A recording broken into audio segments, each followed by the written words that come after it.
बहुत समय पहले की बात है। दर्शन नगर में अमन राव नामक राजा रहता था, जो अपने इकलौते बेटे विट्ठल से बहुत प्यार करता था, जो अस्त्र और शस्त्र चलाने में पहले अत्यंत निपुण था। एक दिन एक बात याद रखो विट्ठल, जब तक तुम्हारे मन में डर है, तुम्हारी तलवार कभी नहीं चलेगी। तुम्हें इसे अपने शरीर का एक हिस्सा मानना होगा, जैसे कि तुम्हारा तीसरा हाथ। अपने इस तीसरे हाथ से सही समय पर सही ताकत से वार करना, यही असली तलवारबाजी होती है।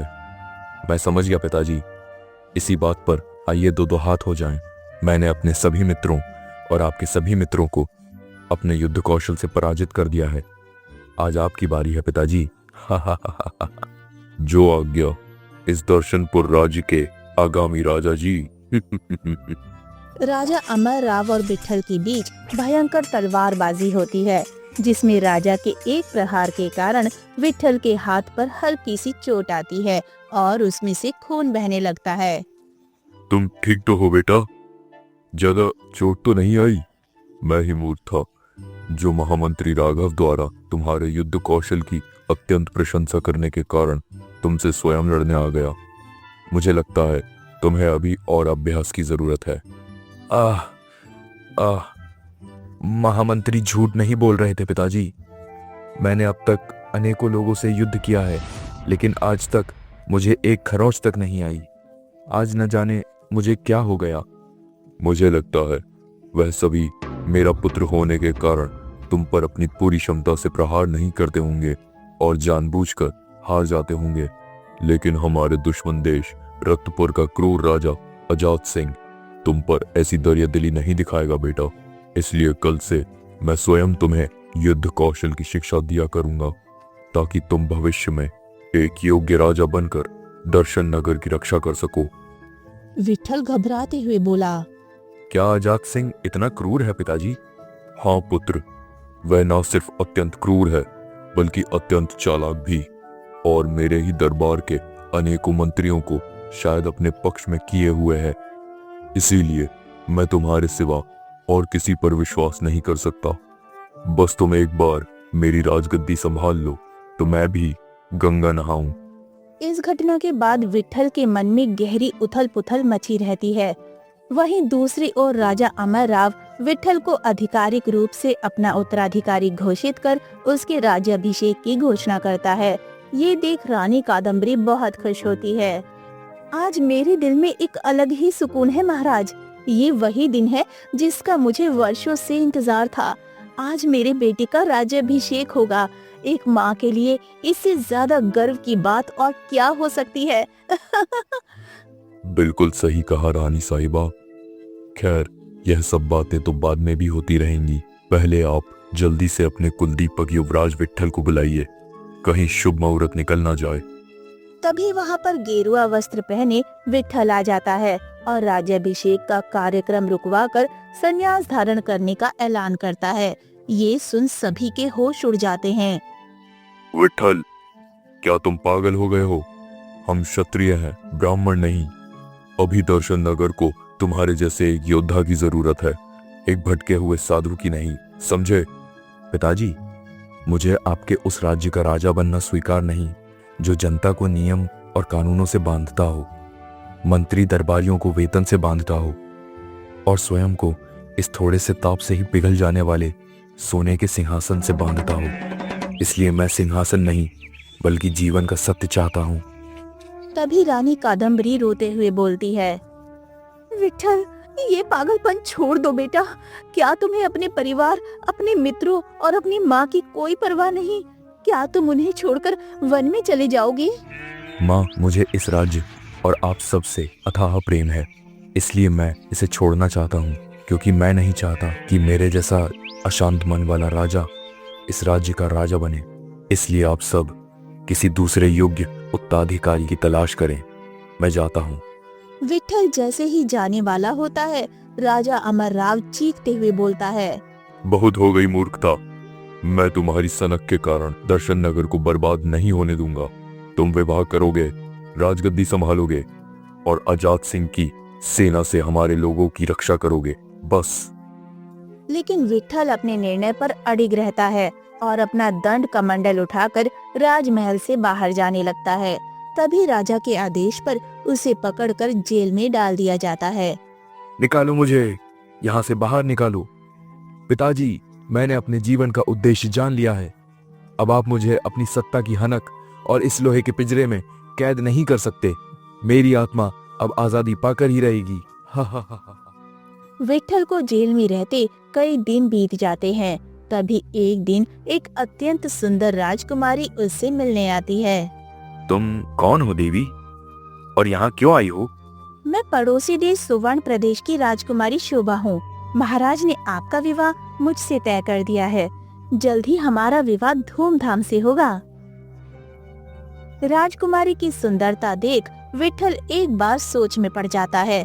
फिर अपने दिल पर पत्थर रखकर बोलता है, मुझे पता है पिताजी ने तुम जैसी सुंदरी को मेरी तपस्या भंग करने के लिए भेजा है, लेकिन इस बार कितनी ही मेनकाएं आ जाएं, वह विश्वामित्र के तप को भंग नहीं कर सकती। क्या तुम नहीं चाहते मेरी आंखों में अपना चेहरा देखना या मेरे स्पर्श में खुद को महसूस करना? ये संसार तो है ही मोह माया से भरा, लेकिन जब तुम मेरे करीब आओगे तो तुम्हें महसूस होगा कि शारीरिक प्रेम तुम्हारे अध्यात्म से भी ज्यादा आनंददायक होता है। लेकिन विट्ठल नहीं मानता और अपने फैसले पर अड़ा रहता है। तभी राजा अमर राव अपने राज्य के सबसे योग्य सन्यासी कृष्ण स्वामी को बुलाता है, जो विट्ठल को उसके वैराग्य की वास्तविक स्थिति का ज्ञान कराने के लिए अपनी छोटी सी कुटिया में लेकर जाता है। मेरी इस छोटी सी कुटिया में तुम्हारा स्वागत है विट्ठल। आज से तुम भी मेरी तरह जो भी भिक्षा में अन्न मिलेगा वही खाओगे, और वह भी सिर्फ दिन में एक बार। और काम, क्रोध, लोभ, इन सभी से सदैव दूर रहोगे।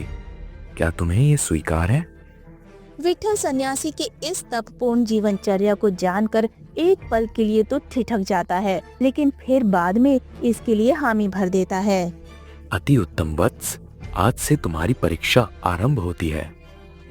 जाओ, वह भिक्षा का पात्र उठाकर गांव वालों से कुछ अन्न मांग कर लाओ, और यह बात किसी को पता नहीं चलनी चाहिए कि तुम मेरे शिष्य नहीं बल्कि इस राज्य के राजकुमार हो।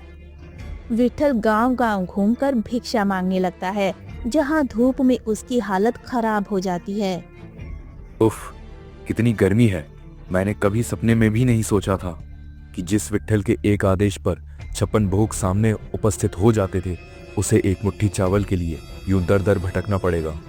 ऊपर से यह कंजूस गांववासी अपने भोग विलास के लिए तो हजारों उड़ा देते हैं, लेकिन किसी साधु सन्यासी को एक मुट्ठी अन्न देने में इनकी नानी मरती है। विट्ठल बड़े श्रद्धा भाव से सन्यासी की सेवा करने लगा, और जैसे जैसे समय बीतता गया, सन्यासी के लिए उसकी भक्ति भावना भी बढ़ती गई। कुछ वर्ष इसी प्रकार व्यतीत हो गए। एक दिन कृष्ण स्वामी ने विट्ठल को बुलाकर कहा, वत्स विट्ठल, मैं कुछ वर्षों के लिए हिमालय की पहाड़ियों पर तपस्या करने जा रहा हूँ। तुम ठीक ढंग से रहना। स्वामी जी, मैं भी आपके साथ चलना चाहता हूँ। मुझे भी अपने साथ ले जाइए। बेटा, तुमने इधर कई वर्षों से बड़े प्रेम से मेरी सेवा की है। मैं तुमसे बहुत प्रसन्न हुआ। तुम्हारी यह भावना भी बड़ी प्रशंसनीय है कि तुम सन्यासियों के सदृश ही मेरे साथ तपस्या करना चाहते हो। तुम्हारी कामना उत्तम है, पर इसके लिए अभी समय नहीं आया है। तुम कुछ समय और धैर्य रखो, फिर जैसा उचित होगा मैं कहूँगा। मैं जमींदार कालिका सिंह से तुम्हारे बारे में बातचीत करूँगा। वे तुम्हें खेती बाड़ी के लिए थोड़ी जमीन दे देंगे। तुम उसे लेकर सुखपूर्वक अपना जीवन व्यतीत करना। मुझे कोई जमीन वमीन नहीं चाहिए स्वामी जी। अगर आप मुझे अपने साथ नहीं ले जाते हैं तो मैं भी आपकी तरह सीधे सरल भाव से एक समय का भोजन कर इस कुटिया में रहूंगा और आपकी ही भांति अपना शेष जीवन बिताऊंगा। सन्यासी कृष्ण स्वामी विट्ठल की ये बात सुनकर बहुत खुश होते हैं और उसे समझा बुझाकर तपस्या करने हिमालय चले जाते हैं। सन्यासी के जाने के बाद विट्ठल उसी कुटिया में रहने लगा। संपत्ति के नाम पर उसके पास केवल एक धोती, अंगोछा और भिक्षा पात्र था। एक दिन हे राम, मेरे पास यही तो एक अंगोछा था। उसे भी इन दुष्ट चूहों ने काट दिया। एक तो रात भर चू चू कर कर उत्पात मचाते रहते हैं, ऊपर से मेरा इकलौता अंगोछा भी काट खाया। तभी उधर से गुजर रहे जमींदार कालिका सिंह की नजर विट्ठल पर पड़ी। क्या बात है छोटे सन्यासी, लगता है आपके अंगोछवा को मोटा मोटा चूहा काट खाइस है। हम आपको एक नया अंगोछवा तो दे सकते हैं, पर यहीं से आपकी समस्या हल नहीं होगी। चूहे आपके दूसरे अंगोछे को भी काट खाएंगे। हमारा ये सुझाव है कि आप इस संकट से बचने के लिए एक बिल्ली को पाल लो। विट्ठल के कहने पर अगले दिन कालिका सिंह एक बिल्ली को ले आता है। विट्ठल की वो बिल्ली आलस के कारण अपना आहार खुद जुटाने की स्थिति में ना थी, इसलिए वो सारे दिन भूख से बिलबिलाती और म्याऊं म्याऊं का शोर मचाती। एक तो इधर मैं रोज 20 कोस चलकर जैसे तैसे अपना भोजन जुटा पाता हूँ, ऊपर से ये भुक्कड़ बिल्ली और मेरे पल्ले पड़ गई। एक काम करता हूँ, इसे मार देता हूँ, ना रहेगा बांस ना बजेगी बांसुरी। विट्ठल जैसे ही उस बिल्ली को मारने वाला होता है, तभी वहां पर कालिका सिंह आकर उसे रोक लेता है। अरे रे रे रे, यह आप ये क्या कर रहे हैं छोटे सन्यासी? आपको पता नहीं बिल्ली को मारना कितना बड़ा पाप होता है। आप एक काम कीजिए, मुझसे एक दुधारू गाय ले लीजिए, फिर उस गाय के दूध से यह बिल्ली आराम से पल जाएगी। विट्ठल कालिका सिंह से एक दुधारू गाय लेकर उसका दूध निकालता, थोड़ा खुद पीता और थोड़ा बिल्ली को पिलाता। तभी एक सप्ताह बाद कालिका सिंह आकर उसे बोलता है। छोटे सन्यासी, ये बात तो सही है कि बिल्ली को पालने के लिए एक गाय की जरूरत है, पर गाय को पालने के लिए भी घास फूस चाहिए ना। ई कुटिया के चारों तरफ जो बंजर भूमि है वह सब हमारी है। अगर आप इसे जोत कर खेती के लायक बना सकत तो खेती से जो फसल होगी उसे हम आधा आधा बांट लेंगे। का कहत है? लेकिन खेती करना तो बहुत ही मेहनत भरा कार्य होता है जमींदार जी, मैं भला इतना परिश्रम कैसे करूंगा? काहे, आप कोई राजकुमार है का जो इतनी थोड़ी सी परिश्रम आपसे नहीं होगी? जरा सोचिए तो सही। ऐसी स्थिति में आपको अपने भोजन एवं अन्य आवश्यकताओं के लिए भिक्षांकन करने की आवश्यकता ना पड़ेगी, साथ ही गाय के लिए चारा भी पर्याप्त मात्रा में मिल जाही। कहिए कैसी लगी हमारी तरकीब? आखिरकार विट्ठल कालिका सिंह की बात मान जाता है और उस बंजर भूमि में जुताई सिंचाई करके उसे खेती के लायक बनाकर उसमें धान बो देता है, जिसमें कुछ समय बाद पैदावार बहुत अच्छी होती है।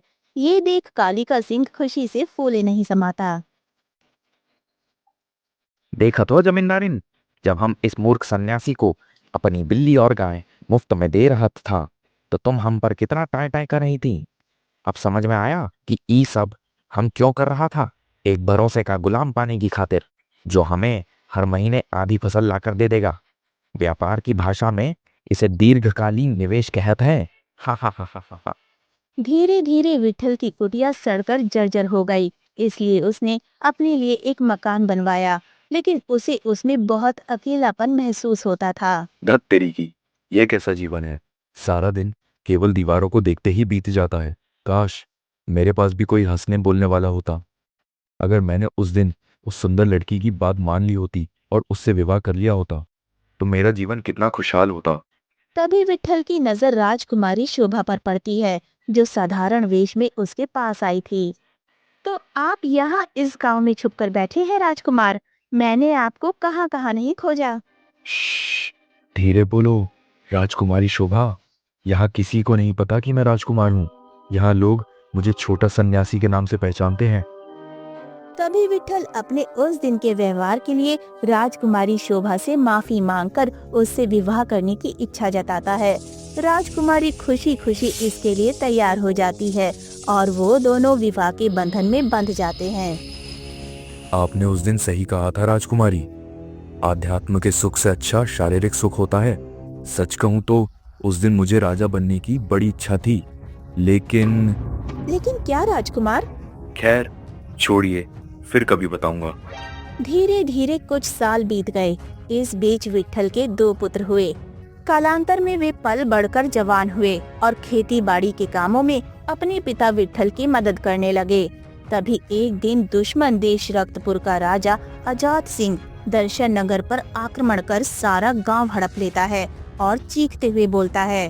सुनो सुनो सुनो, अब से सारा दर्शन नगर मेरा गुलाम है और मैंने तुम्हारे राजा अमर राव, जो बेटे के घर छोड़ जाने के गम में दिन रात नशे में धुत रहता था, उसे बंदी बना लिया है। अब तुम सबकी भलाई इसी में है कि उसकी तरह तुम सब भी मेरी गुलामी कबूल कर लो।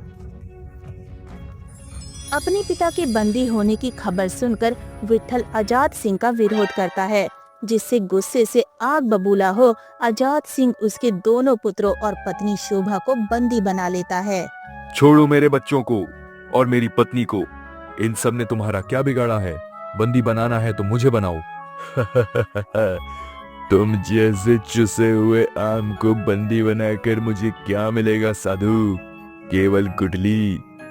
लेकिन देखो, अगर मैंने तुम्हारी पत्नी को बंदी बनाया तो मुझे मिलेगा एक खूबसूरत शरीर जिसका मैं रात भर उपभोग करूंगा। तभी गुस्से से बौखलाया हुआ विट्ठल आजाद सिंह पर आक्रमण कर देता है। उन दोनों में भयंकर युद्ध होता है, जिसमें आजाद सिंह विट्ठल को उठाकर जमीन पर फेंक देता है और उसके गर्दन पर तलवार रखकर बोलता है, साधुओं का काम ज्ञान बांटना और पोथी पत्थर उठाना है मूर्ख लड़के, लेकिन तुमने मेरे सामने हथियार उठाकर बहुत बड़ी गलती की। अब कुत्ते की मौत मरने के लिए तैयार हो जा। आजाद सिंह जैसे ही विट्ठल को मौत के घाट उतारने वाला था, तभी चारों तरफ धुआं धुआं हो जाता है, जिससे उसे कुछ नहीं दिखता। अरे अरे, अचानक से इतना धुआं कहाँ से आ गया? मुझे कुछ दिखाई नहीं दे रहा। सिपाहियों, जल्दी से पानी का छिड़काव करो और इस उद्दंड साधु के परिवार को राजमहल में ले चलो जल्दी। तभी कुछ देर बाद घायल विट्ठल की आंखें खुलती हैं। वो देखता है कि उसके सामने उसके गुरु कृष्ण स्वामी खड़े हैं। वो उनके पैरों पर गिरकर रोते हुए बोलता है, स्वामी जी, अच्छा हुआ आप यहाँ आ गए। देखिए ना, उस दुष्ट आजाद सिंह ने मेरी पत्नी, बच्चों और पिताजी को बंदी बना लिया है। उन्हें उसकी कैद से आजाद कराइए स्वामी जी। मैं एक सन्यासी हूँ वत्स। एक सन्यासी का कर्तव्य होता है ब्रह्म चिंतन करना, लोगों को सदुपदेश देना और परोपकार के लिए अपनी सिद्धियों का प्रयोग करना, जैसा कि मैंने अभी चारों तरफ धुआं फैलाकर किया। धर्म की रक्षा और आजाद सिंह जैसे दुष्टों का संहार करने के लिए विधाता ने क्षत्रियों की रचना की, लेकिन देखो अपने शास्त्र धर्म से भागने के कारण तुम्हें कितनी हानि उठानी पड़ रही है। तभी विट्ठल को अपनी गलती का एहसास होता है और वो कहता है कि उसके मन में कभी भी वैराग्य, भक्ति आदि नहीं था। वो तो युद्ध और खून खराबे से बहुत डरता था, इसलिए उसने अपने कर्तव्य से भागने के लिए ऐसा षड्यंत्र रचा और वैरागी बनने का नाटक किया। मैं पहले से ही सब जानता था वत्स कि तुम्हारे अंदर सभी वैराग्य की भावना का पूर्णतः उदय नहीं हुआ है। इसलिए मैं तुम्हें छोड़कर हिमालय तपस्या करने चला गया था, ताकि तुम मेरे सामने वैराग्य का दिखावा करने के कारण अपना बहुमूल्य जीवन ना बर्बाद करो और घर गृहस्थी बसाओ। तभी कृष्ण स्वामी विट्ठल को समझाता है कि एक क्षत्रिय का धर्म होता है युद्ध करना और दुश्मनों को मारना। उसे अपने कर्तव्य निभाना चाहिए और युद्ध से नहीं भागना चाहिए। ये सुन विट्ठल के अंदर जोश का संचार होता है और वो उठ खड़ा होता है। मैं समझ गया स्वामी जी, अब मैं कभी भी युद्ध से नहीं भागूंगा, चाहे वह जीवन का युद्ध हो या रणभूमि का। कृपया आप मुझे एक योग्य योद्धा और शासक बनने के लिए प्रशिक्षित कीजिए, ताकि मैं सदैव अच्छे लोगों की रक्षा और बुरे लोगों का संहार कर सकूं। उस दिन के बाद से विट्ठल एक घने जंगल में अपने गुरु कृष्ण स्वामी के साथ युद्ध का अभ्यास करता है और एक दिन आजाद सिंह को बुरी तरह से हराकर अपने सभी परिवारजनों को मुक्त करा दर्शन नगर का सबसे पराक्रमी और वीर राजा बन जाता है। तो दोस्तों, कैसी लगी आपको ये कहानी? हमें कमेंट बॉक्स में जरूर बताएं और साथ ही चैनल को सब्सक्राइब भी करें।